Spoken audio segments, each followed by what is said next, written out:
Retirement of partner का full fledge question करते हैं। देखो यहाँ पे क्वेश्चन दिया हुआ है, अब हमें क्या करना है। देखो सबसे पहले तो मैं यहाँ पे बैलेंस लिखूंगा। सबसे पहले मैं बैलेंस लिखूंगा तो 1,00,000 रुपए, 3,00,000 रुपए एंड 2,00,000 रुपए। ठीक है ना, मैंने बैलेंस लिख दिया। अब यहाँ पे सी रिटायर हो रहा है। गुडविल कितनी है फर्म की? 3,00,000 रुपए। एक बात बताओ, मेरी गुडविल कितनी है फर्म की? 3,00,000 रुपए। तो यहाँ पे सी का शेयर कितना है? तो सी का जो शेयर है वो 3,00,000 रुपए है और उसका शेयर है आपका है इक्वल है तो 1/3 तो 1,00,000 रुपए। अच्छा, ये 1,00,000 रुपए कौन बियर करेगा? ये ए और बी बियर करेंगे। क्वेश्चन साइलेंट है तो ये ए और बी कौन सा रेशो में बियर करेंगे? जो उनका ओल्ड रेशो में इक्वली में करेंगे। तो यहाँ पे क्या करूंगा, बाय बाय ए बाय बी कैपिटल, क्या मैं उसको गुडविल दे दूंगा 50,000 रुपए एंड 50,000 रुपए दे दूंगा। और यहाँ पे 2C कैपिटल करूंगा 50,000 रुपए यहाँ पे और 50,000 रुपए यहाँ पे। क्लियर है? तो गुडविल की मैं आपको एंट्री पहले बता चुका हूं, आप उसके भी कर लेंगे।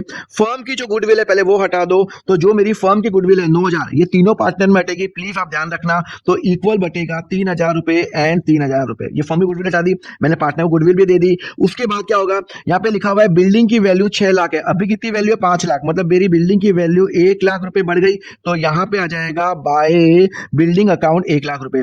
अब मेरा स्टॉक की वैल्यू कितनी हो गई? तो स्टॉक की वैल्यू 60,000 है और मेरी हो गई 50,000। लो, मेरी स्टॉक की वैल्यू 10,000 रुपए मेरी कम हो गई। क्लियर है? क्रेडिटर की वैल्यू कितनी है? 20,000, अभी कितनी है? 50। लो, बल्ले बल्ले फायदा हो गया, 30,000 का मेरा फायदा हो गया बाय क्रेडिटर। क्लियर है? तो यहाँ पे मेरा क्रेडिटर का फायदा हो गया ना, 20 का मेरा मेरा मेरा हो गया। तो 1,20,000 मेरा क्या हो गया? मेरा अल्टीमेटली मेरा गेन हो गया। और ये मैं किसको बांटूंगा? 2A और 2BC इक्वली बांटूंगा 40 40 40। क्लियर है? तो यहाँ पे मैं करूंगा बाय रीवैल्यूएशन 40,000 40,000 एंड 40,000 में बांट दूंगा। क्लियर है? अब मैं जनरल रिजर्व भी बांटूंगा बाय रिजर्व मैं कितना बांटूंगा? रिजर्व कितना है?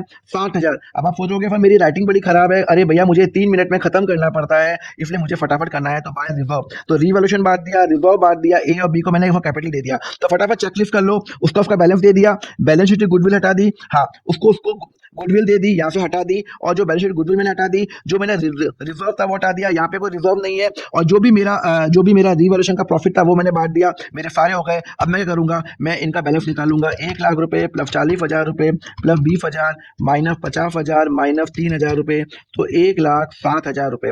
बी का निकालूंगा 3,00,000 रुपए प्लस 40,000 प्लस 20,000 माइनस 50,000 माइनस 3,000, 3,07,000 रुपए। और इसका आ जाएगा 2,00,000 प्लस 1,00,000 रुपए प्लस 40,000 प्लस 20,000 माइनस 3,000। तो यहाँ पे ये जो है ये जाएगा 357,000 जाएगा टू सी लोन अकाउंट। अब मेरा सी बैलेंस, मेरा सी वो नहीं रहा, क्या मतलब पार्टनर नहीं है, तो सी कहाँ जाएगा? लोन अकाउंट के अंदर जाएगा। क्लियर है? कंसेप्ट में आ गया और ऐसा मेरा फंडा यहाँ पे खत्म हुआ। क्लियर है? अब मैं आपको कराऊंगा दैट ऑफ द पार्टनर्स के लिए फॉलो करो अकाउंट फंडा।